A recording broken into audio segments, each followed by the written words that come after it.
지금부터 여러분께서는 사랑침례교회 정동수 목사님께서 강의하신 이사야서 맥잡기 강해를 들으시겠습니다. 강해 노트 자료를 원하시는 분들은 영상 하단에 더 보기 링크에서 다운받기 바랍니다. 예수 그리스도의 은혜와 화평이 충만히 넘치기를 원합니다. 이사야서 맥잡기 16번째 시간 하도록 하겠습니다. 우리가 이사야서 성경이 이제 중간에 있는 그러한 그 중요한 책인데 총 66장으로 구성이 되어 있습니다. 그 66장 가운데 앞에 39장, 그 다음에 뒤에 27장이 내용이 아주 판이하게 다릅니다. 판이하게 달라요. 그래서 어떤 분이 이사야서는 작은 성경이다 그렇게 이야기했어요. 성경이 66권으로 되어 있고 구약이 39권, 그 다음에 신약이 이제 27권으로 이렇게 이제 되어 있거든요. 그래서 앞부분 39장은 구약과 비슷하고 뒷부분 27장은 신약과 비슷하다. 근데 실제로 가서 보면 정말 그렇게 이제 비슷합니다. 우리가 15번에 걸쳐서 앞부분 구약과 비슷하다고 하는 1장부터 39장을 우리가 이제 지난주까지 해서 이제 살펴봤습니다. 자, 그러면 신약에 해당되는 부분이 40장부터 시작이 되는 거예요. 가서 이제 신약에 해당이 된다. 그럼 여러분 신약 성경을 딱 펴면 그러면 예수님의 이와 같은 계보가 나오고 곧바로 누가 등장을 해요? 침례자 요한이 등장하잖아요. 여기 지금 이사야서 40장에 등장하는 인물이 누구예요? 침례자 요한이잖아요. 그렇죠? 여기부터 시작이 돼서 신약 성경 맨 끝에 요한계시록에 가면 새하늘과 새 땅이 나오죠. 여기 이사야서도 맨 끝에 66장에 가면 그럼 65장 그다음에 66장에 가면 새하늘과 이제 새 땅이 나와요. 이게 전체적으로 그럼 성경하고 비슷하냐? 우리 한번 가서 이사야서 1장 한번 가볼까요? 이사야서 1장 가서 보니까 1장 시작이 이제 구약이 되려면 구약의 시작이 하늘과 땅을 짓는 거잖아요. 그렇죠? 근데 그 2절에 오 하늘들이여 들으라, 오 땅이여 귀를 기울이라 하면서 하늘 땅이 이제 나오는 거예요, 이게. 그래서 이 창세기처럼 이렇게 시작이 되고, 그 다음에 이제 구약의 맨 끝에 이제 말라기, 이렇게 이제 되면서 여러분이 이제 아시는 것처럼 이제 히스기야 이야기로 이제 끝이 나는데 히스기야 이야기 바로 전에 아시리아에 이제 포로가 되는 어떤 그런 내용, 갔다가 이제 다시 돌아오는 그런 내용, 이렇게 이제 구약 성경이 이제 그렇게 끝이 나게 되는데 역시 이 이사야서 앞에 이제 39장의 끝부분이 그와 같은 방식으로 이렇게 표현이 되어 있어요. 그래서 작은 성경이다. 하늘, 새하늘과 새 땅, 그 다음에 처음 하늘과 처음 땅, 그 다음에 이제 여기 메시아가 나오는 그런 부분이 이제 이 안에 이제 기록이 되어 있습니다. 특별히 오늘부터 우리가 살펴보게 될 40에서 66장 이사야서에서 신약에 해당되는 그런 부분이다. 이 부분에는 예수님에 대한 언급이 굉장히 많습니다. 예수님, 여러분 구약 시대에는 예수님에 대한 언급이 거의 없잖아요. 그렇죠? 근데 신약 성경 들어가면 그냥 예수님에 대한 언급이 계속 나오듯이 이사야서 이 뒷부분 40장부터 66장에는 예수님에 대한 언급이 나오고 또 성령님에 대한 언급도 나오고, 여러분 구약 성경 읽을 때 별로 안 나오거든요. 아버지에 대한 이야기만 주로 나오지. 그렇죠? 근데 여기 이사야서 이 뒷부분에는 예수님에 대한 거, 그다음에 성령님에 대한 것까지 이렇게 연속적으로 쭉 나오면서 정말 신약 성경하고 많이 비슷하다 하는 것을 저와 여러분이 깨달아 알 수가 있습니다. 자, 이사야가 대언을 한 거예요. 그게 여기 66장에 기록이 되어 있어요. 근데 1장부터 이제 39장에는 이사야가 하나님의 말씀을 가지고 그 당시 살던 그런 사람들에게 하나님 말씀을 대언한 거예요. 대언하면서 곧바로 다가오게 될 아시리아의 사네립이라는 그런 왕을 통한 이스라엘, 유다에 대한 그런 그 심판, 이것도 이야기하면서 또 저 먼 미래에 대한 그런 이야기도 하면서 이게 두 개가 이제 교차적으로 나오면서 결국은 하나님께서 아시리아의 침략에서 유다를 보호해 줄 것이다. 이런 내용이 이제 앞부분에 이제 나오는 겁니다. 그래서 주요 인물이 아시리아라고 한 나라의 사네립이라고 한 그런 왕이에요. 자, 뒷부분 이제 27장은 주로 먼 미래를 많이 이야기합니다. 먼 미래, 예수님 재림하시는 거, 이때. 이것뿐만 아니라 초림도 있고, 여러분 이사야서 53장만큼 예수님에 대해서 가장 잘 묘사한 그와 같은 성경 말씀이 어디가 있어요? 그렇죠? 예수님 초림에 대한 말씀도 있고, 그 다음에 이제 특별히 여기 이 뒷부분 27장에서는 바빌론 포로 생활을 갔다가, 지금 아시리아가 아니고 바빌론 포로 생활을 갔다가 그 다음에 고레스 왕에 의해서 돌아가라고 하는 그런 명령을 받고 유다 백성이 돌아오는 그런 내용. 그래서 여기에는 특별히 바빌론하고 메데 페르시아의 느부갓네살 왕하고 그 다음에 고레스 이야기가 나옵니다. 고레스.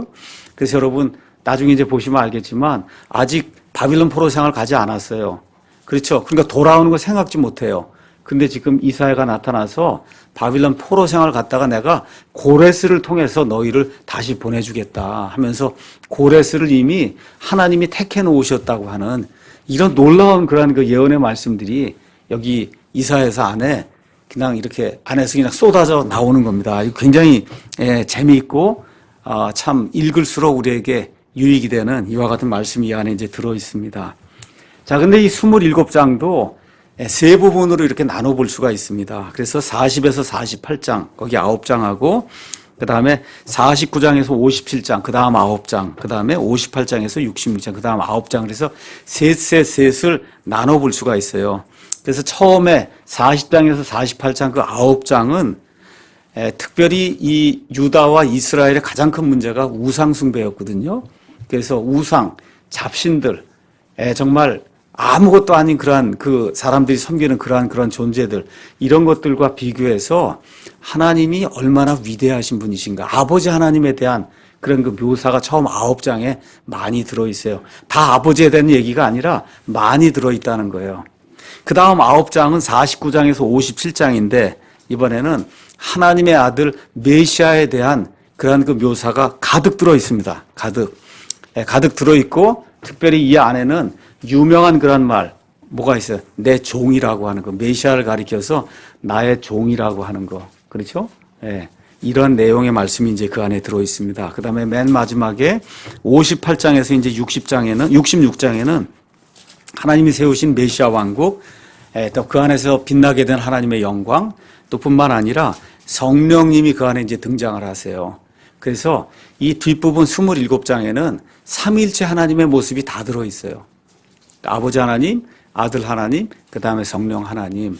그래서 상당히 우리 신약 성경에 들어오면 아주 이 셋이, 구약 성경은 주로 아버지에 대한 이야기가 많이 나오는데 신약에 들어오면 성령님, 그 다음에 아드님, 아버님 이렇게 해갖고 딱 이게 삼위일체가 나오듯이 이 27장에는 그와 같은 언급이 그 안에 이제 들어있다. 자, 그런데 이 아홉 중에도 핵심이 되는 게 중간에 낀 9장이에요. 중간에 낀 9장이 49장에서 57장. 이 안에 특히 뭐가 나오냐? 고난받는 메시아가 나오는 거예요. 고난받는 메시아.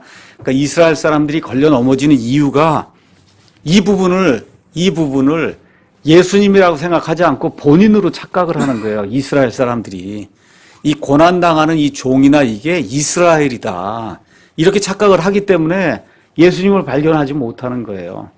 그런데 이 두 번째 부분에서는 고난받는 메시아에 대한 언급이 특별히 그 안에 53장이 들어있잖아요. 그렇죠? 이사야서 53장. 참 기가 막히게 그 멋있는 그와 같은 말씀이 들어있는 그 장을 이스라엘 사람들은 거기에 나와 있는 53장의 그 고난받는 그 사람이 이스라엘이라는 겁니다. 이스라엘. 그러니까 이해가 안 되는 거죠. 그걸 예수님이라고 하는 거를 누가 봐도 명백하게 알 수 있도록 하나님이 이제 만들어 주셨는데 그 안에는 유명한 하나님의 여호와의 종, 주의 종에 대한 노래가 4번 나옵니다. 4번. 47장, 49장, 50장, 그 다음에 53장. 이렇게 나오면서 53장이 이 뒷부분에 피크가 되는 거예요. 우리 예수님 이렇게 초림하셨다가 그래서 죽으셨다가 그 다음에 묻히셨다가 그 다음에 부활하시는 그런 모든 내용이 53장이 이렇게 절정을 이뤄가면서 그 안에서 이제 나오게 되는 거다. 자, 특별히 이제 52장 13절, 그러니까 52장의 13절 맨 끝에 그 부분하고 53장하고 이 부분은 우리가 세상 죄들을 지고 가시고 제거하시는 메시아의 대신속죄, 대신속죄. 이게 참 기독교의 핵심 진리거든요. 대신속죄. 죄가 있는 누구를 위해서 반드시 죄 없는 누가 죽어야 그래 하나님의 공의가 만족이 된다는 겁니다. 이걸 이루시는 하나님의 대신 속죄 희생 예물 예수님에 대한 내용이 이제 나오게 되죠. 그래서 이 부분이 이사야서 그 뒷부분 중에서는 가장 중요한 이와 같은 핵심 내용을 담고 있다. 자, 이스라엘의 랍비들도 성경을 읽습니다. 읽는 가운데 이 사람들이 이 뒷부분 40에서 66장 그 27장을 위로의 책이라고 그런다 그래요. 위로의 책. 그래서 여기 40장 시작할 때 너희 하나님이 말하노라 너희는 위로하라 너희는 내 백성을 위로하라 지금 이렇게 이제 나오잖아요. 그래서 위로의 책이다. 근데 위로인데 특별히 그 당시에 누구를 두고 지금 1차적으로 위로의 말씀을 줬나 하면 아직 유다가 바빌론 포로 생활 가지 않았는데도 불구하고 결국 이사야가 바빌론 포로 생활 갈 거다. 그래서 바빌론에서 70년간 포로 생활하는 그 유다 민족들의 모든 것이 끝나고 고레스 왕이 이들을 풀어 놓아주게 되거든요. 그 날을 기다리는 그 바빌론 포로 생활 같은 그 유다 사람들, 그 사람들에 대한 위로의 말씀이고 또 여러분이 이사야서 53장 정말 위로가 되는 그런 말씀은 온 세상에 사는 모든 사람들에 대한 그런 위로의 말씀이고 또 특별히 맨 끝에 이제 환란기가 이루어질 때 이스라엘이 사방의 적들로 인해 고통을 당하게 되거든요. 이런 사람들을 위로하는 그와 같은 그 위로의 말씀입니다. 그래서 이런 것들이 결국은 이스라엘이 맨 마지막에 자기 땅으로 이제 돌아오게 돼요. 그런 내용이 요한계시록 17장에서 19장 이렇게 되면서 그 안에 아마겟돈 전쟁이 있고 해서 정말 말 그대로 예수님 표현대로 이 세상이 시작된 이래로도 한 번도 경험해 보지 못한 이와 같이 엄청난 그 고난을 당하는 이런 사람들 향해서 하나님께서 주시는 위로의 말씀이다. 물론 저와 여러분에게도 당연히 위로의 말씀이 되고요. 이렇게 생각하시면 좋을 것 같고요. 자, 이 이사야서 이제 40장부터 이제 27장을 이제 쭉 읽어 내려가실 때 저와 여러분이 이 책을 읽을 때 지금부터 한 2500년 전쯤, 600년 전쯤에 이 바빌론 땅으로 포로 생활을 가서 언제나 고국으로 돌아갈까? 그렇죠? 그냥 눈만 뜨면 언제나 고국으로 돌아갈까? 잠잘 때도 언제나 고국으로 이렇게 고국으로 돌아가기를 희망하는 바빌론 땅에 있는 그 사람들의 입장이 돼서 이 말씀을 읽으시면 그러면 이해가 좀 쉬워질 거예요. 그러니까 여러분 책을 읽을 때 그렇잖아요. 이 저자가 쓴 목적이 있잖아요. 거기에다 내 자신을 이렇게 대입을 해보면 그 하는 말이 아주 리얼하게 이렇게 들리듯이 여기 40장부터 나오는 그 말씀을 읽을 때 두 가지. 먼 미래 대환란기에 들어가는 이스라엘 그 입장에서 한번 읽어보시고 그 다음에 바빌론 포로 생활과하고 언제나 고국으로 돌아갈까. 그렇죠. 이거를 고대하고 있는 그 유다의 그 피폐한 그 하나님의 백성들 그러한 입장이 돼서 그래서 여기 위로하라고 하는 그런 말씀을 한번 들어보시고 특별히 저와 여러분 여기 이사야서 43장 1절 이런 거 얼마나 많이 읽어요. 그러나 오 야곱아 너를 창조한 주가 이제 이같이 말하노라. 오 이스라엘아 너를 지은 이가 말하노라. 두려워하지 말라. 내가 너를 구속하고 내가 너를 내 이름으로 불렀나니 너는 내 것이니라. 내가 물 가운데로 지나갈 때 내가 너와 함께하리라. 강들을 건널 때 강들이 내 위로 넘쳐 흐르지 못하며 내가 불 속을 걸어갈 때 타지도 아니하고 불꽃이 너를 사르지도 못하리라. 이거 쭉 이야기하면서 계속해서 나온 말씀이 두려워하지 말라. 두려워하지 말라. 이런 말씀을 바빌론 포로 생활 가 있는 포로들이 들었을 때 얼마나 위로가 되었겠는가. 여러분 그거 한번 생각하시고 나중에 이제 대환란기가 돼서 그냥 이스라엘을 온 그냥 세상 사람들이 와갖고 둘러싸갖고 완전히 다 파멸시키려고 하는 그런 가운데 하나님이 두려워하지 말라, 두려워하지 말라 이런 이야기 할 때 얼마나 그렇게 그 위로가 될 것인가 뿐만 아니라 동시에 영적으로 우리에게 적용하게 될 때 인생을 살면서 누구나 다 어려움 겪고 두려움 겪잖아요. 이렇게 될 때 역시 하나님께서 너가 가지고 있는 그 같은 속박 여기에서 내가를 풀어줄 테니까 두려워하지 말라. 이러한 그런 음성으로 우리가 하나님의 이 말씀을 받게 될 때 놀라운 그와 같은 그 은혜가 우리에게 임할 거예요. 그래서 우리가 옛날에 그냥 읽을 때는 그냥 큐티하듯이 그냥 다 나한테 적용 이거 했거든요. 괜찮아요 적용하는 거. 근데 1차적으로는 이게 주어진 환경이 뭐고 누가 대상인가 이걸 잘 이해한 다음에 내게 적용을 하면 그러면 하나님의 뜻을 조금 더 잘 알 수 있다는 겁니다. 그래서 그런 차원에서 오늘 이제 이사야서 40장을 이제 강의를 하는데 지금부터 여러분은 2550년 전에 알겠죠? 지금 바빌론 포로 생활로 포로로 지금 잡혀가서 그래서 거기 있는 사람들 가운데 살며 우상을 섬기고 막 이런 가운데 그냥 너무 마음이 이런 거 이거 다 돌덩어리인데 이걸 내가 섬겨야 되나 그렇죠? 이런 가운데 하나님의 구속을 기다리는 그와 같은 그 포로된 그런 그 입장으로 여러분을 이렇게 대입하시고 그리고 한번 읽어보고 강의하도록 그렇게 하겠습니다. 자, 이스라엘의 이제 상태가 이제 나오는데 말씀드린 대로 이제 지금 이사야가 살던 시대 이야기는 하는데 지금 얘기의 초점이 지금이 아니라 알겠죠? 한 150년쯤 이렇게 지나서 바빌론 포로 생활할 때예요. 포로 생활이 된 겁니다. 성전이 완전히 파괴가 됐어요. 없습니다. 왕도 없어요. 군대도 없어요. 나라가 아주 초토화되고 말 그대로 나라가 없어졌습니다. 이거 포로 생활 갔으니까. 그렇죠? 이들이 우상 숭배하다가 결국 하나님 대적하다가 이와 같은 일이 생겨서 그래서 그 결과 하나님의 징계로 지금 포로 생활 지금 하고 있는 그런 상태다. 자, 이러고 있는데 대언자의 말씀이 들려오는 거예요. 너희 하나님이 말하노라. 지금 대언자가 이야기하는 거예요. 근데 대언자가 대언을 하는 거니까 너희 하나님이 말하노라 하고 대언자가 하나님처럼 지금 이야기를 하는 거예요. 너희는 위로하라. 너희는 내 백성을 위로하라. 너희는 위로하면서 예루살렘에게 말하며 그녀에게 외치되 예루살렘의 싸움은 끝났고 그녀의 불법은 용서되었나니 그녀가 자기의 모든 죄로 인하여 주의 손에서 2배를 받았느니라 할지니라. 자, 그러면 가까운 미래에는 바빌론 포로 생활에서 이제 돌아온다는 이야기고 먼 미래에는 예수님 이제 천년왕국을 이제 세우시게 되면 그걸 다 이제 모든 이스라엘의 슬픔은 끝난다는 얘기예요. 그러니까 두 가지가 지금 다 이 안에 들어있는 겁니다. 자, 이 백성이 도대체 어떤 죄를 지었기에 바빌론 포로 생활을 갔는가? 여기에 구체적으로 좀 나오지 않잖아요. 그렇죠? 그래서 우리가 예레미야 7장을 한번 가서 보도록 하겠습니다. 예레미야 7, 요거 그대로 해서 노란 줄 이렇게 쳐놓으시고 예레미야 7장을 이제 가서 보겠습니다. 예레미야 7장. 자, 예레미야가 바빌론 포로 생활 가기 바로 전에 살던 사람이에요. 그 당시에 시대 상이 그 안에 이제 기록이 되어 있습니다. 예레미야가 7장 2절 그 다음에 3절에 이야기해요. 뭐라고 얘기하냐? 너희 길들과 너희 행위들을 고치라.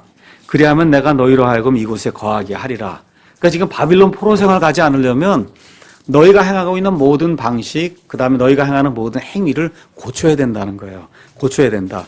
그 첫 번째 나오는 게 뭐냐? 4절에 주의 성전이라 주의 성전이라. 말 그대로 여기 예루살렘에 여호와 하나님의 성전이 있는데 어떤 누가 와서 여기를 침략하겠느냐. 지금 그 얘기하는 거 거짓말이라는 거예요. 그렇죠? 그러니까 헛된 말 신뢰하면 안 된다는 거예요.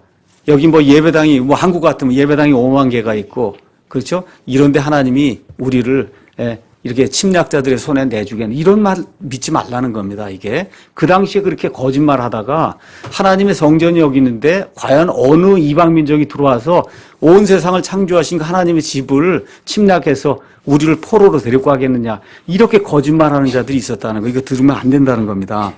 그 다음에 이제 나오는 얘기가 뭐가 나오냐 8절에서 10절 아주 악한 일들을 했다는 거예요. 악한 일들 거기 가서 보니까 8절에 유익을 끼치지 못하는 거짓말을 신뢰한다. 지금 이 땅에 거짓말이 얼마나 많은가 여러분 한번 좀 가짜 뉴스들 잘 보셔야 돼요. 얼마나 많은가. 지금 유다 패망의 원인 첫 번째 거짓말이에요. 거짓말. 두 번째 도둑질하고 살인하고 간음하고 거짓 맹세하고 거짓인 바알에게 분향하고 다른 신들을 따라 걷는다는 거예요. 그렇죠? 그러면서 하나님이 뭐라고 말씀하시냐 11절에 내 이름으로 불리는 이 집이 너희 눈에 강도의 소굴이 되었느냐. 저와 여러분이 이 안에 들어와서 헌금도 하고 뭐도 하고 이렇게 할 때 이게 면피용으로 하면 안 된다는 거예요. 이게 세상 나가서도 공의롭게 살고 제대로 다 사는 가운데 우리가 최선을 다한 이런 걸 갖고 와서 하나님께 예물도 드려야 되는데 이 당시 사람들 주의 성전이 있고 나가서 악하게 다 하고는 그러고 와서 면피용으로 헌금합니다 하고 헌물 갖다 드리고 기도한다고 금식한다고 이렇게 하는 걸 하나님이 참으시겠느냐. 지금 예레미야가 이제 그 얘기를 하는 거예요. 그 다음에 이제 17절에서 이제 18절은 우상 숭배하는 자들 이야기 하는데 거기 가서 보니까 이게 온 가족이 다 그러는 거예요. 너는 그들이 유다의 도시들과 예루살렘의 거리들에서 무슨 짓을 하는지 보지 못하느냐. 자녀들은 나무를 모으고 아버지들은 불을 피우며 여인들은 가루를 반죽해서 납작한 빵을 만들어 하늘의 여왕에게 바치고 다른 신들에게 음료 헌물을 부음으로 내 분노를 일으키냐. 그냥 온 가족이, 유다의 온 가족이 아들, 딸, 아버지, 어머니 할 거 없이 이렇게 다 공동 합작으로 악한 일을 한다. 그 다음 25절에서 27절에는 하나님이 이집트 탈출 이후부터 그때까지 매일같이 일찍 일어나서 대언자들을 보냈다는 거예요. 너희 그렇게 하면 죽는다. 포로 생활 간다. 심판받는다. 그렇게 해도 안 듣는다는 겁니다. 안 들어요. 결국 그렇게 하다가 32절에 33절 여기 도벳이 이제 나오는데, 도벳이라고 하는 데는 엄청나게 사람을 많이 이렇게 죽이면 그 사람 태우는 이와 같은 장소가 도벳이에요. 너희가 결국 엄청나게 많이 죽고 이렇게 쓰레기처럼 이 도벳에서 불타는 그와 같은 악한 일이 생긴다. 지금 하나님이 이야기하면서 34절에 그때 내가 유다의 도시들과 예루살렘의 거리들에서 환희의 소리와 기쁨의 소리와 신랑의 소리와 신부의 소리가 그치게 하리라. 그 땅이 황폐하게 되리라. 하나님이 그렇게 이야기하는 내용이에요. 그러니까 이게 바빌론 포로 생활 가기 바로 전에 유다의 상태예요. 우리는 어떤가 한번 저와 여러분이 잘 생각을 해야 됩니다. 그래서 성경을 읽을 때 그냥 남의 나라 이야기, 다른 사람 이야기로 듣지 말고 그 당시에 그런 악한 상황이 우리나라와 우리 교회와 우리 가정과 나에게는 혹시 어떻게 지금 적용이 되고 있는가 하고 어떻게 돌이켜야 된다는 거예요. 돌이키지 않으면 바빌론 포로 생활 간다고 하나님이 간다 하다 결국 어떻게 가게 됐거든요. 그래서 저와 여러분이 이걸 기억하고 우리가 이 땅에서 사랑 침례교회를 한다. 정말 하나님의 말씀에 떠는 그런 사람들이 모이는 그러한 그 교회가 되고 하나님의 올바른 가치, 하나님이 인간을 향해서 주시고자 하는 그런 보편적인 올바른 그런 가치를 이렇게 사람들에게 계몽도 하고 교육도 하고 구원의 말씀도 전달해주고 하는 이런 하나님의 토탈 트루스, 전체적인 다 진리를 다 이렇게 선포할 수 있는 그러한 교회를 만들기 위해서 우리가 이 사랑 침례교회로 모이고 있다는 거, 이걸 제가 여러분에게 다시 한번 말씀을 드리고 싶습니다. 자, 이렇게 해서 악한 일을 저질러서 징계를 받고 그래서 결국 바빌론 포로 생활 갔는데 바빌론 포로 생활 갔어도 여전히 하나님의 선민이잖아요. 우리가 애들이 잘못하고 매 때리고 나가라 그러고 그렇게 했는데 그 영원히 나가라는 거 아니잖아요.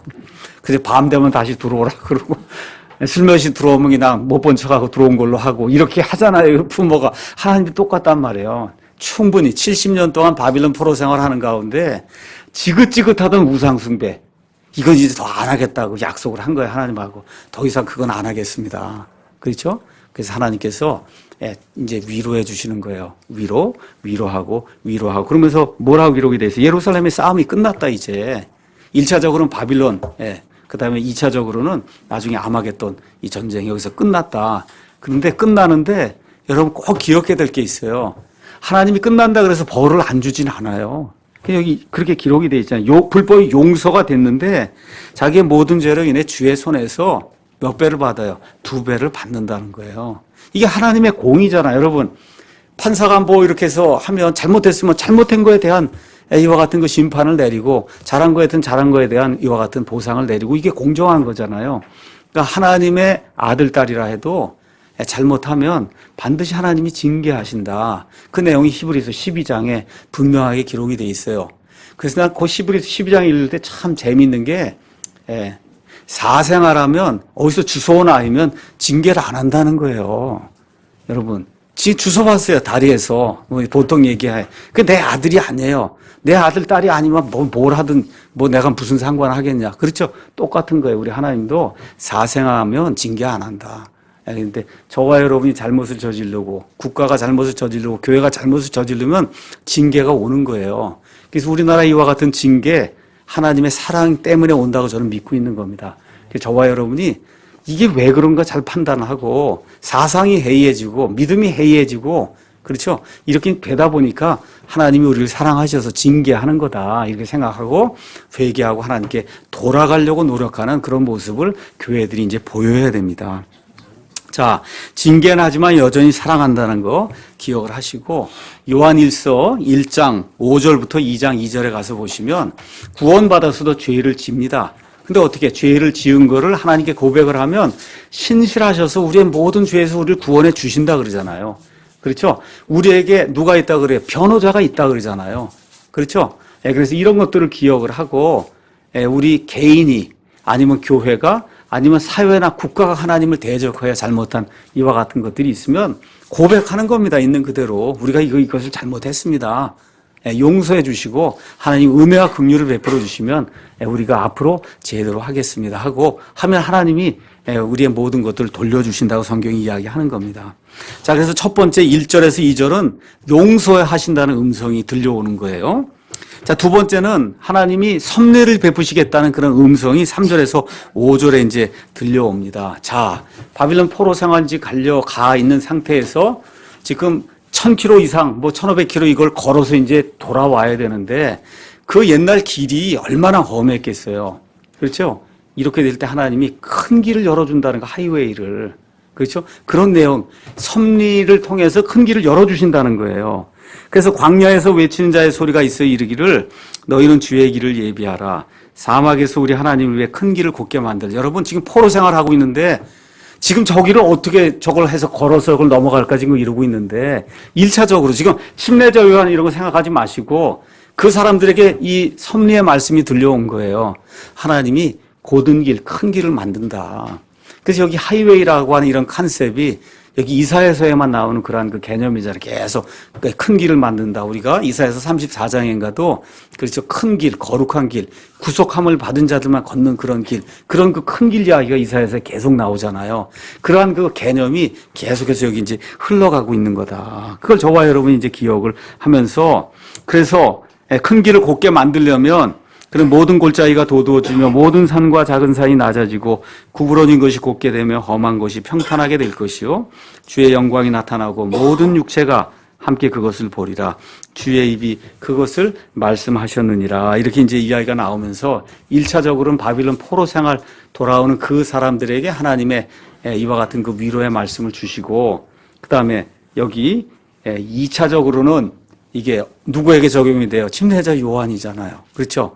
우리 마태복음 딱 펴서 3장, 그 다음에 마가복음 1장 이런 나가면 침례자 요한이 딱 나오면서 바로 이 구절이 나오잖아요. 광야에서 외치는 자의 소리가 있어 이르되 이거 하면서 예수님의 재림에 대한 그와 같은 말씀으로 나오게 되고 그렇죠?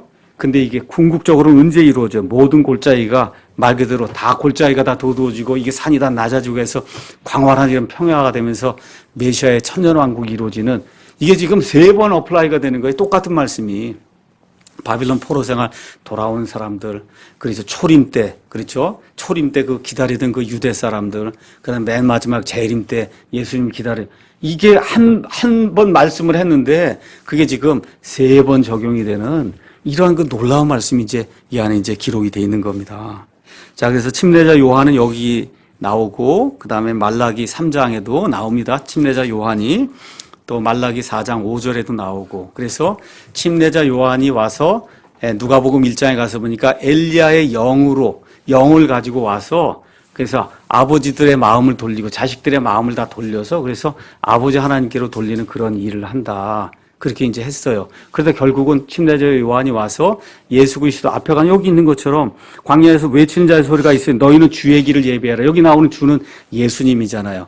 예수님의 전령으로 그 모든 걸 했는데 근데 어떻게 돼요? 죽임을 당하잖아요. 그렇죠? 그래서 나중에 뭐라 그래요? 저 침례자 요한이 예수님이 엘리야였다. 그렇게 얘기하잖아요. 여러분 그거 기억하세요? 네, 마태복음 11장 한번 잠깐 볼까요? 마태복음 11장에 11장 13절 가서 보면 모든 대언자와 율법은 요한까지 대언하였나니 만일 너희가 그것은 바로 그 위에 있는 하늘의 왕국입니다. 12절에 나오는 그 하늘의 왕국, 메시아가 주려고 하는 그 왕국을 너희가 받아들이려 할진대 와야 할 엘리야가 곧 이 사람이니라. 그렇죠? 누구의 침례자 요한이에요. 그러니까 왕국을 주로 오려고 하면 그 전에 누가 나타나야 되냐? 엘리야가 나타나야 돼요. 말라기 4장에도 가서 보면 그 엘리야의 영을 가지고 와서 엘리야 역할을 하면 옷 입은 것도 다 엘리야처럼 그렇게 입고 나타났잖아요. 그렇죠? 예, 이런 말씀이 이제 이 안에 기록이 되어 있는 겁니다. 자, 그 다음에 이제 주의 영광이 나타나는데 주의 영광이 나타나니까 어떻게 돼요? 모든 육체가 본다 그랬잖아요. 그렇죠? 모든 육체가. 이게 무슨 뜻이에요? 요한복음 1장에 가서 보니까 말씀이 육신이 되어 우리 가운데 거하심에 우리가 그분의 영광을 봤다 그러잖아요. 하나님의 영광을 봤다 그러잖아요. 예, 하나님이 사람의 몸을 입고 나타나시는 그걸 지금 표현하고 있는 거예요. 하나님이. 그래서 그 당시에 예수님을 다 봤어요. 하나님을 본 거예요. 근데 이게 나중에 재림의 때가 되면, 메시아 왕국의 때가 되면 그냥 온 땅에 사는 모든 사람이 하나님 그분이 이 땅에 와서 메시아로 다스린 그걸 보게 된다는 거예요. 그게 모든 육체가 보게 된다. 그러니까 이것도 지금 두 개잖아요. 초림, 재림에 다 어플라이가 이제 되는 거죠. 그렇죠? 자, 그래서 핸델의 메시아 유명하잖아요, 여러분. 그 메시아 거기에 가서 보면 이거 여러분 핸델의 메시아 영어 가사를 한번 가서 보세요. 다 뭘로 돼 있어요? 다 100% 영어 킹제임스 성경. 그렇죠? 영어 킹제임스 성경의 가사를 가지고 말 그대로 구약부터 시작해서 신약에 나오는 메시아와 관련된 이런 구절들을 모아갖고 그리고 음악으로 만든 게 그게 이 핸델의 오라토리오 메시아예요. 거기 첫 부분에 일부의 세 번째 나오는 곡의 이름이 뭐예요? 주의 영광. 그렇죠? 우리 개혁 성경은 여호와의 영광으로 돼 있는데 여기 킹제임스 성경에 주의 영광으로 돼 있고 모든 영어 가사가 주의 영광으로 돼 있기 때문에 그 번역한 사람이 주의 영광으로 번역을 한 거예요. 그 여호와의 영광으로 하면 안 되잖아요. 주의 영광으로 다 돼 있으니까 그렇게 이제 번역을 한 거다. 가사를 제가 가서 읽어보니까 주의 영광, 구주의 영광 나타나리라. 주의 영광, 구주의 영광 나타나리라. 만민들이 이렇게 하면서 나오잖아요. 그 만민들이 여기에는 all flesh, 모든 육체. 그 모든 육체로 표현할 수가 없으니까 만민이라고 표현을 한 거예요. 우리, 모르겠어요. 다른 성경에는 어떻게 되는지 모르겠는데 이건 노래로 모든 육체가 이거 하기가 어려우니까 만민들이 다 함께 보리라. 그래서 여기 가서 보니까 끝에 뭐가 있어요? 여기 주의 입이 그것을 말씀하셨느니라. 그거를 주께서 친히 말씀하셨다. 이렇게 이제 돼 있는 거예요. 원래는 주의 입이 말씀하셨다. 그죠? 만민들이 다 함께 보리라. 주께서 친히 말씀하셨다. 이렇게 나오는 그 아름다운 곡죠. 주의 영광. 오늘 집에 가시거든 네이버에 가셔서 아니면 유튜브에 가셔서 주의 영광을 한번 치시고 한 3분에서 4분 정도 이렇게 지나가는 거를 영어도 한번 들어보시고 한국말도 들어보시고 이사야서 40장에 나오는 이 말씀이구나. 그걸 한번 이해를 한 다음에 한번 들으시고 영어 가서도 여기 영어 킹제임스가 있으니까 그 그대로 가서 보시면은 똑같이 킹제임스로 이렇게 나오는 걸 여러분과 제가 이제 보게 될 겁니다. 자, 이래서 이제 섭리의 음성을 이제 들려주시더니 6절에서 이제 8절에는 약속의 음성을 들려주시는 거예요. 자, 이 6절에서 8절은 뭐냐 하면 그 소리가 이르되 외치라 하니 그가 이르기를 내가 무엇이라 외치리이까 하매 모든 육체는 풀이요 육체의 모든 아름다움은 들의 꽃과 같으니라. 푸른 마르고 꽃은 시드나니 이는 주의 영이 그것 위에 불기 때문이라. 참으로 백성은 풀이로다. 푸른 마르고 꽃은 시드나 우리 하나님의 말씀은 영원토록 서리라 하라. 여러분 이게 왜 나오는지 이해가 안 되죠. 문맥에서 갑자기 왜 이게 나오는지 저 이번에 처음 알았어요. 왜 이게 나오는지. 읽기는 많이 읽었는데 왜 갑자기 이게 나오나. 근데 제가 뭐라 그랬어요. 지금부터 2500년 전에 저 바빌론 땅에 가 있는 포로 생활 가 있는 그 사람들의 입장이 한번 돼보라는 거예요. 입장이. 자, 한번 가서 보도록 하겠어요. 자, 그 당시에 위대한 국가들이 있었어요. 아시리아, 그렇죠? 바빌론, 이런 나라들이 있었단 말이에요. 이런 나라들이 영원 무국 지속될 것처럼 보인 거예요. 그렇죠? 이스라엘, 유다는 아주 왜소하고, 그렇죠? 크고 이러니까 이 사람들이 영원 무궁토록 하면 우리는 포로 생활 그냥 영원 무궁토록 해야 되는구나. 이런 생각을 하고 있는 가운데 하나님이 대언자 이사야를 통해서 모든 육체는 풀이다. 그 뭐예요? 영원한 게 없다는 거예요. 바빌론도 망하고 아시리아도 망하고 그렇죠? 영국도 망하고 미국도 망하고 이게 세상의 모든 것 권력을 아무리 가졌다 해도 그게 영원토록 지속이 되지 않는다. 이 얘기를 딱 들려주니까 포로 생활하는 사람들이 이걸 받았을 때 아유 이게 영원무궁토록 포로 생활하는 건 아니구나. 그런 문맥으로 이게 읽으시면 이걸 주신 그 의미가 뭔가를 우리가 이제 이해할 수가 있는 겁니다. 그렇죠? 이렇게 이제 이야기하면서 뭐라 그래요? 푸른 마르고 꽃은 시드나 우리 하나님의 말씀은 영원히 선다. 우리 하나님의 말씀은 영원히 선다. 영원히 선다고 할 때 바빌론 포로 생활 같은 사람들이 기억해낸 말씀이 있어요. 어떤 말씀을 기억했겠어요? 포로 생활에서 돌아가는 게 한다는 그런 말씀 주신 거 여러분, 우리 한번 가서 역대기 한번 가서 볼까요? 역대기야 6장 가서 보면 솔로몬이 성전을 짓고 하나님께 이제 봉헌을 합니다. 그 봉헌할 때 이스라엘 백성의 미래에 대해서 솔로몬이 이제 하나님 앞에 간구하는 그런 내용이 그 안에 기록이 되어 있어요. 6장 36절. 자, 제가 읽어볼게요. 죄를 짓지 않은 사람이 없사오니 만일 그들이 주께 죄를 지음으로 이스라엘 백성이 주께 죄를 지음으로 주께서 그들에게 분노하사 그들을 그들의 원수들 앞에서 넘겨주심에 그들이 그들을 포로로 사로잡아 멀든지 가깝든지 어떤 땅으로 끌고 갔을 경우 그럼에도 그들이 자기들이 포로로 사로잡혀간 땅에서 스스로 깨닫고 자기들이 포로로 사로잡혀간 땅에서 돌이키며 주께 기도하여 말하기를 우리가 죄를 짓고 그릇되게 행하였으며 악하게 행하였나이다 하고 자기들이 포로로 사로잡혀간 땅 곧 그들이 그들을 포로로 끌고 간 땅에서 마음을 다하고 혼을 다해 주께로 돌아와 주께서 자기 조상들에게 주신 자기들의 땅을 향하여 이스라엘 저 땅을 바라보고 즉 주께서 택하신 도시와 내가 주의 이름을 위해 건축한 집을 향해 기도하거든 그때 주께서는 하늘들에서 곧 주의 거처에서부터 그들의 기도와 간구를 들으시고 그들의 사정을 돌아보사 주께 죄를 지은 주의 백성을 용서하시옵소서. 지금 솔로몬이 이렇게 얘기했잖아요. 그러니까 이러한 말씀이 영원토록 선다는 거예요. 우리가 하나님의 선민이고 지금 포로 생활 죄를 지어서 하지만 이 하나님 말씀이 영원히 설 줄로 믿습니다. 이런 걸 가지고 지금 위로해 주시는 하나님의 약속의 음성이다. 이렇게 저와 여러분이 이제 기억하면 좋습니다. 자, 하나님의 말씀이 영원토록 선다. 무슨 말씀이야? 보존된다는 거잖아요. 하나님 말씀이 영원토록 선다. 그럼 뭐예요? 영원토록 보존된다는 거잖아요. 하나님께서 하나님 자신의 입에서 나온 모든 단어, 이 모든 걸 하나님이 보존해 주신다고 그렇게 약속을 하셨어요. 그래서 구약 성경 첫 부분 우리가 이제 신명기 4장에 가서 보시면 말씀 보존에 대해서 하나님이 이렇게 이제 말씀하십니다. 4장의 1절. 그러므로 오 이스라엘아 이제 내가 너에게 가르치는 법규와 판단의 법도 이게 뭐 하나님의 말씀입니다. 그래야 이거를 듣고 행하라. 그리하면 너희가 살 것이요 주 너희 조상들의 하나님께서 너에게 주신 땅에 들어가 그것을 소유하리라. 자, 말씀 보존이 어떻게 이루어지냐? 너희는 내가 너에게 명령하는 말에 더하거나 거기에서 빼지 말고 내가 너에게 명령하는 너희 하나님의 명령들을 지키라. 그러니까 빼지도 말고 더하지도 말고 지키는 거에 두 가지가 있습니다. 어떻게 해요? 그 말들을 지켜서 행하는 그런 의미에 지키는 것도 있고 말 그대로 말들을 보존하는 거예요. 그 두 가지가 다 들어있는 거예요. 자, 이게 이제 처음에 나오는 거고 시편 12편에 가서 보시면 성경의 딱 중간에 구약 성경 중간쯤에 또 주의 말씀들은 순수한 말씀들이니 흑도관에서 정죄하여 7번 순수하게 만든 은가도다. 그렇죠? 오 주여 주께서 그것들을 지키시고 주께서 그것들을 이 세대로부터 영원토록 보존하시리이다. 이 말씀 이제 주신 다음에 잠언 이제 30장에 또 이제 가서 보시면 이렇게 표현이 되어 있어요. 잠언 30장에 참 귀한 말씀입니다. 우리 젊은 사람들이 특히 기억하면 좋을 것 같아요. 하나님의 모든 말씀은 순수하며 하나님의 모든 말씀, 모든 단어, 입에서 나온 모든 단어는 깨끗하다는 거예요. 하나도 그 안에 거짓이 없고 더러운 게 없다는 거예요. 퓨어. 그분은 자신을 신뢰하는 자들에게 방패가 되시니라.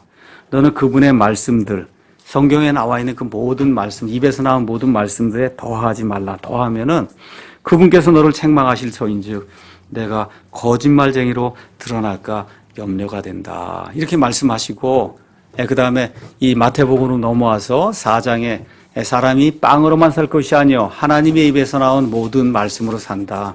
말씀이 보존이 되어 그게 가능하잖아요. 마태복음 24장에 우리 예수님께서 돌아가시기 바로 전에 35절에 하늘과 땅은 없어지겠으나 내 말들은 어떻게 영원토록 보존된다고 말씀해 주시잖아요. 그렇죠? 영원토록 보존이 된다. 그 다음에 요한계시록 성경의 맨 마지막을 마무리 지으시면서 요한계시록 22장에 우리 하나님께서 아예 쐐기를 박습니다. 18절에 내가 이 책의 대언의 말씀들을 듣는 모든 사람에게 증언하노니 만일 어떤 사람이 이것들에다 더하면 하나님께서 이 책에 기록된 재앙들을 그에게 더하실 것이요. 만일 어떤 사람이 이 대언의 책의 말씀들에서 빼면 하나님께서 생명책과 거룩한 도시와 이 책에 기록된 것들로부터 그의 부분, 그의 목, 그가 참여할 그런 부분을 빼신다는 거예요. 이렇게 해서 하나님께서 모세의 율법 처음부터 그렇죠? 시가서를 지나면서 복음서 지나면서 맨 마지막에 이 요한계시록 성경을 마감하면서 그때마다 하나님이 말씀을 보존해 주신다는 거. 이렇게 해서 말씀이 영원토록 서게 되는 거예요. 이 말씀이 있을 때 베드로전서 우리가 한번 가서 보니까 이 똑같은 말씀이 베드로전서에 이제 나오는데 베드로전서 1장 23절에 너희가 다시 태어난 것은 썩을 씨에서 난 것이 아니요 썩지 아니할 씨에서 난 것이니 살아있고 영원히 거하는 하나님의 말씀으로 된 것이다. 이게 없으면 어떻게 구원받겠어요? 다시 태어난 일이 불가능한데 모든 육체는 풀과 같고 사람의 모든 영광은 풀의 꽃과 같으니라. 풀은 마르고 그것의 꽃은 떨어지되 오직 주의 말씀은 영원토록 지속되나니. 이사야서 말씀 그대로 인용했죠. 근데 그 말씀이 복음으로 너희에게 선포된 이 말씀이 바로 그 말씀이다.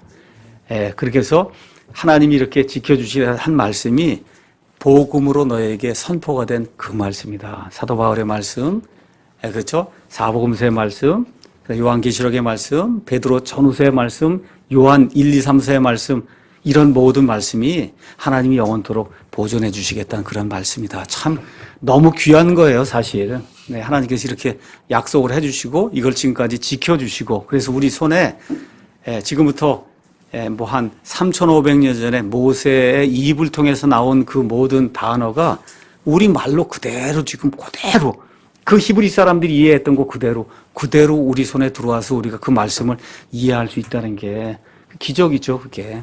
그렇죠? 하나님 그 일을 이제 해주신다는 겁니다. 자, 이렇게 약속의 음성을 주시고는 9절에서 10절에 이제 평안의 음성을 주세요. 9절에서 10절 가서 이제 보겠습니다. 그 평안의 음성은 어떤 거냐? 제가 읽어보겠습니다. 오, 좋은 소식을 가져오는 시온이요. 너는 높은 산으로 올라가라. 오, 좋은 소식을 가져오는 예루살렘이요. 힘써 내 소리를 높이라. 두려워하지 말고 소리를 높여 유다의 도시들에 이르기를 너희 하나님을 보라 하라. 여러분, 맨 마지막 때 이스라엘이 어떻게 해요? 주의 이름으로 오시는 이여 하고 예수님을 맞아들이잖아요. 그 이후부터는 말 그대로 그냥 걸어다니는 하나님이 거의 같이 거하시는 거예요. 그러니까 너희 하나님을 보라 그러잖아요. 너희 하나님을 봐라. 그렇죠? 보라, 주 하나님께서 강한 성과 덤으로 임하실 것이요. 예수님이 이 땅에 내려오십니다. 올리브산에 내려오세요. 그분의 팔이 그분을 위하여 다스려요. 여러분, 팔이라는 건 암이라고 하는 말은 무기라고 강력한 힘을 표현할 때 암이라고 하는 거 표현한다고 얘기했죠. 예. 그래서 여기 팔 이런 게 나오면 말 그대로 하나님이 엄청난 그런 그 힘을 사용해서 다른 사람도 꼼짝 못하도록 그렇게 다스려 주신다는 거예요.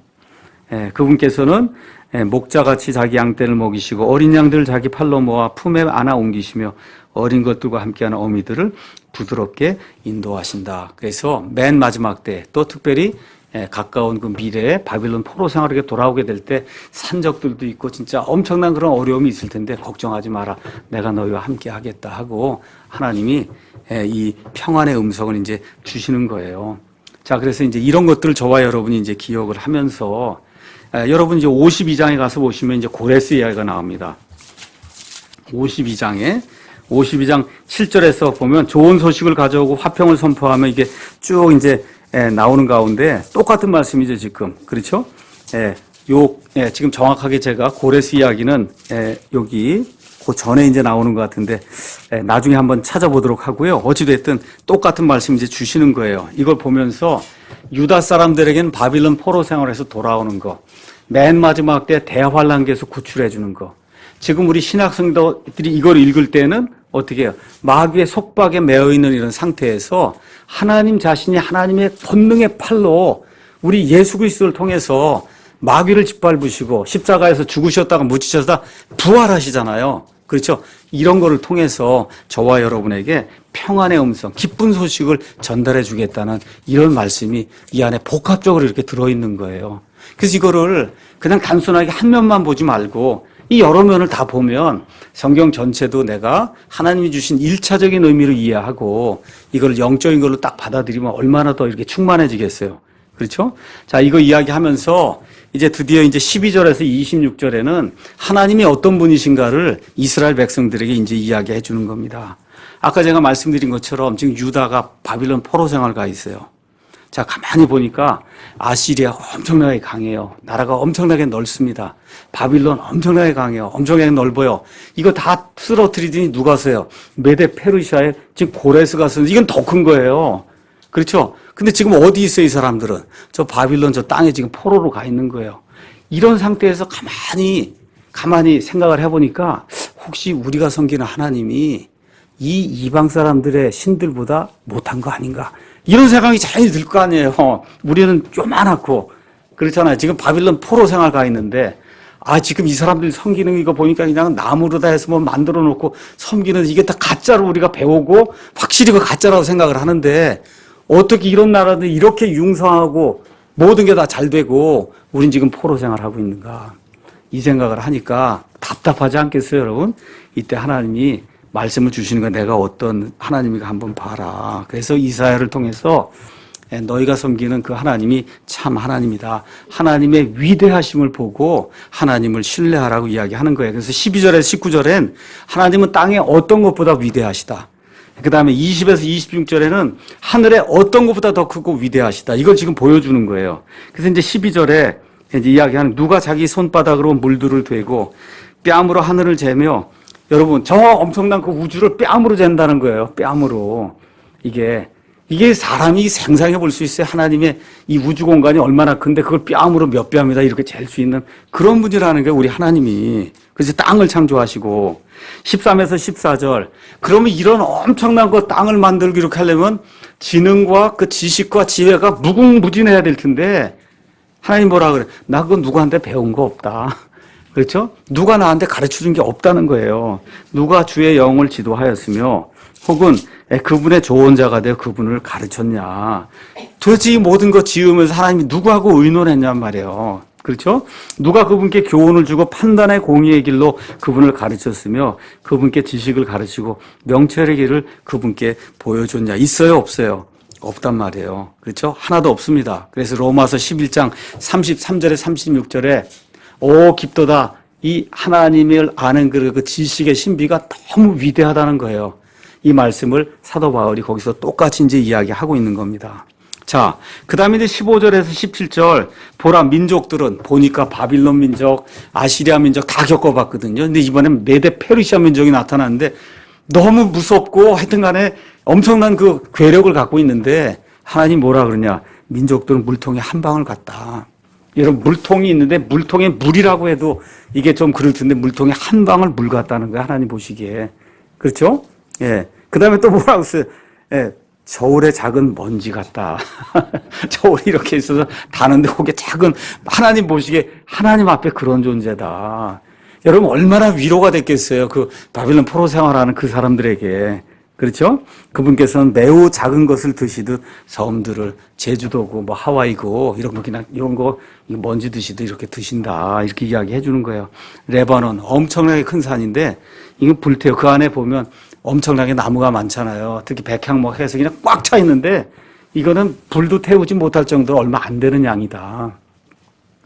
그것의 짐승들을 하나의 번제한 물로 쓰기에도 부족하다. 하나님이 이렇게 위대한 분이다. 지금 그렇게 얘기해 주는 거예요. 그 다음에 18절에서 이제 20절은 다른 신들은 모두 우상이요 가짜다. 그러니 너희가 하나님을 누구 같다 하겠냐. 그분 어떤 모습과 비교하겠냐. 기술자. 지금 메데 페르시아 바빌론 같은 그냥 엄청나게 이 우상들을 만들어낸 다 기술자가 만든 거잖아요. 뭐 멀리 갈 것도 없어요. 여기 절에 가보시라고. 가면 다 돌덩어리로 깎아놓고 천주교 성당에 가봐요. 다 나무 조각 몰로 해갖고 다 거기다 대고 절하잖아요. 교황이고 뭐가 할 거 없이 다 그렇지 않습니까? 그렇죠? 이게 다 가짜 신들이다. 가짜라는 거예요. 지금 바빌론에서 너희가 이 땅에서 저런 거 만들어 놓고 우상숭배했기 때문에 징계하느라 내가 너희를 거기를 보냈다. 한번 겪어보니까 어떠냐. 돌로, 쇠로, 그렇죠. 나무로 가짜 만들어 놓고 거기 가서 경배하라고 하는데 그거 하려고 죽을 맛 아니냐. 그렇죠. 돌이켜야 된다. 그거 다 가짜라고 지금 그렇게 이야기하는 거예요. 그래서 20절에 그러한 형상 이런 건 움직이지 못하는 그런 형상이다. 여러분 돌덩어리 저 부처가 움직입니까? 그렇죠. 나무 덩어리 저 마리아가 움직여요. 그걸 거기다 갖다 절을 하니 자기가 만들어 놓고 이게 얼마나 안타까운 일이에요. 이게. 근데 그건 눈에 보이는 거고 안 보이는 사람들은 우상이 없냐? 다 있잖아요. 우상이 자기 마음속에 다 있어요. 뭐가 하나씩 다 만들어놔서 하나님 위에 거에 있는 거를. 근데 그게 다 뭐야? 아무것도 아닌 거거든요. 하나님 보실 때. 그래서 하나님이 나는 영이다. 영. 보이지 않아요. 모든 것들을 창조한 그런 존재라고 하나님이 이야기해 주시는 거예요. 그래서 21절에서 22절에 나는 땅의 원 위에 앉아 있다. 영어로 가서 뭐 circle of the earth. 예수님 오시기 700년 전에 기록이 돼 있으니까 지금부터 2700년 전에 모든 사람이 땅이 평평하다고 할 때 이미 땅이 원이라고 하나님 말씀해 주세요. 킹제임스 성경에만 있는 겁니다. 다른 데는 이렇게 나와 있지 않아요. 그래서 거기 하나님이 이렇게 올라가서 그 원 위에 지구에 앉으시면 사람은 메뚜기 같다, 개미 같다. 여러분 그렇지 않겠어요? 한번 생각해 보세요. 이거 지구가 뭐 직경이 얼마나 되는지 제가 정확하게 모르지만 한 12,000km, 뭐 15,000km 되면 거기 앉아서 사람을 만일에 본다고 하면 뭐 메뚜기만도 못하죠, 개미만도 못하죠. 그렇게 작은데 그런데 뭐예요? 하나님이 이게 그 안에 이제 지구가 그렇게 있단 말이에요. 근데 이 우주가 얼마나 넓은지 그 우주 공간 안에 이 지구를 집어넣으면 먼지만도 안 되는 거예요, 또. 먼지만도 안 돼, 우리가 지금 알고 있는 먼지. 그러면 그 사람은 뭐 말할 것도, 여기 우리 식으로 여기 세포 하나만도 못하단 말이에요. 우주 공간에서 사람을 세면 세포 안에 들어있는 그 엄청나게 작은 전자만도 못할 정도로 더 작은 거다, 이게.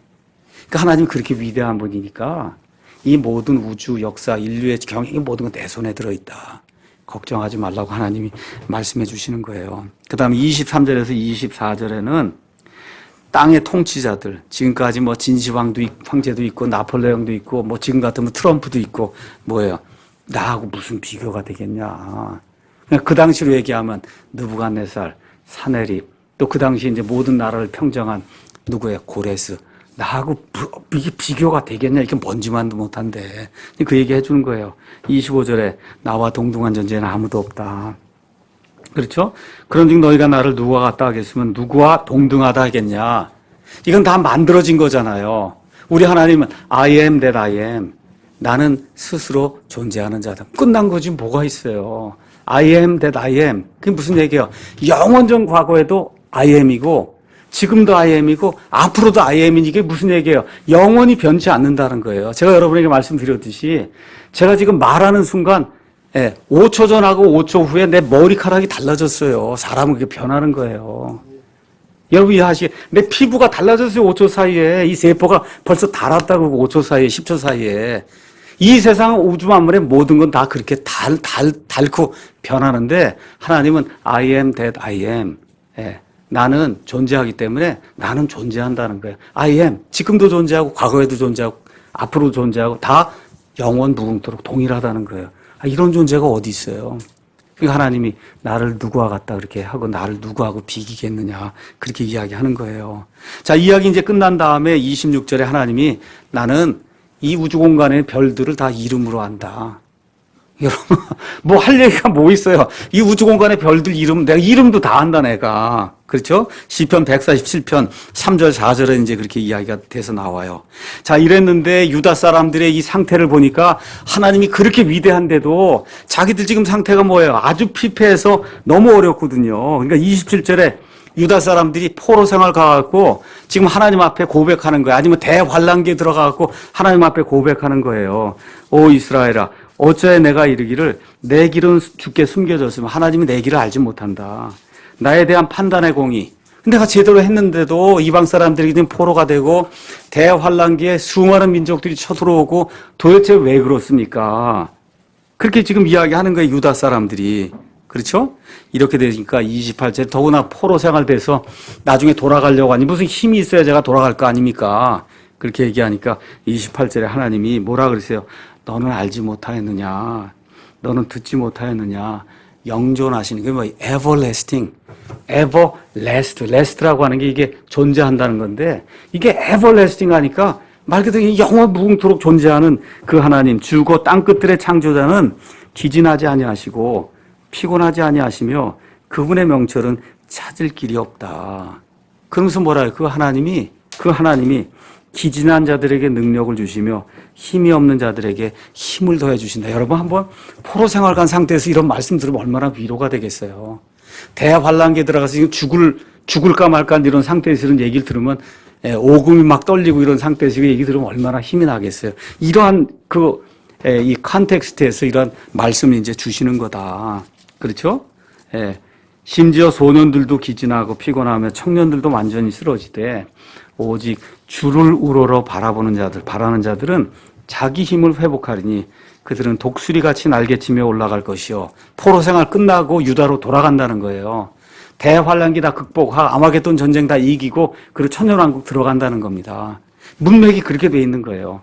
그래서 달려가도 피곤하지 아니하고 걸어가도 기진하지 아니하리로다. 이런 말씀을 주시는 거예요. 그래서 결론의 말씀 드리도록 하겠습니다. 1차적으로는 유다 백성에게 주는 거예요. 1차적으로는 언제? 바빌론 포로 생활 가 있는 그 사람들, 대환란기에 들어가서 극심한 어려움을 당하는 그 사람들에게 주는 거예요. 그런데 저와 여러분이 인생을 살 때 바빌론 포로 생활 같은 그와 같은 어려움을 겪을 때가 있어요. 주변의 모든 사람들이 나를 대적하는 대환란기와 같은 이와 같은 때가 있어요. 그때 우리가 뭐라 그래요? 너무 힘들어서 아무것도 하지 못하겠습니다. 그렇죠? 그때 하나님이 얘기해 주는 거예요. 너는 알지 못하였느냐? 너는 듣지 못하였느냐? 영존하신 하나님 주 곧 땅끝들의 창조자는 기진하지 아니하시고 피곤하지 아니하시며 그분의 명철은 찾을 길이 없다. 하나님이 너를 위해서 길을 마련해 놨다는 거예요. 그 힘을 너에게 줄 테니까 다시 회복하고 일어나라는 이런 말씀으로 우리가 이걸 받을 때 이 이사야서의 말씀이 2700년 전에 기록된 말씀이 지금 이 시간에도 얼마나 아름답고 귀하게 소중하게 우리에게 들리는 그런 말씀인가 한번 우리가 생각을 해봐야 됩니다. 그래서 어려움 당할 때 하나님의 성품을 기억하라는 거예요. I am that I am. 결코 변하지 않는 분이다. 자기 자신의 백성을 징계는 해도 버리진 않는다는 겁니다. 여러분, 징계하는 건 백성이란 뜻이에요. 내 아들, 딸이란 뜻이에요. 버리진 않는다는 거 저와 여러분이 기억을 하고 그 하나님의 성품과 능력을 묵상을 하고 한번 신뢰를 하면 그래 지금까지 어떻게 살았지? 지난 70년 동안 이 나라가 어떻게 살았지?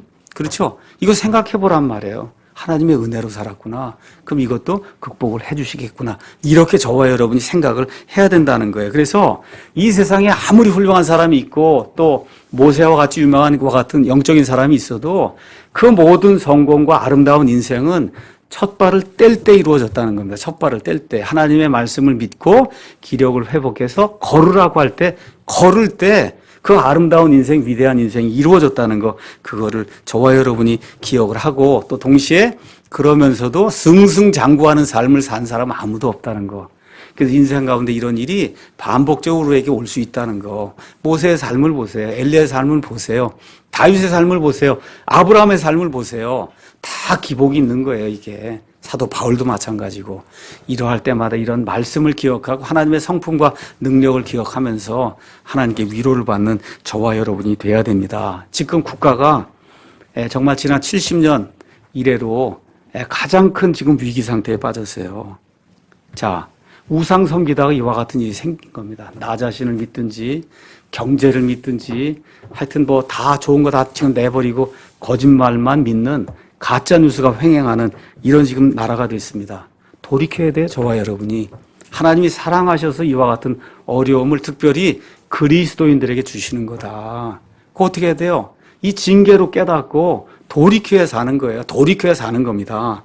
하나님이 역사를 주관하신다는 걸 기억하시고 지난 70년 동안 특별하고도 비상한 이와 같은 은혜로 이 나라 말 그대로 최대 가난한 나라에서 가장 잘 사는 나라로 어떤 분이 오늘 그 이야기 하더라고요. 이게 GDP, GNP로는 우리가 11위뿐이 안 되지만 삶의 질로는 세계 1등이다. 근데 그 얘기 들으니까 맞아요. 자동차, 집, 이거 먹고 사는 거 보면 미국 사람 부러워하지 않을 정도로 잘 산다는 거 들어보니까 맞더라고요.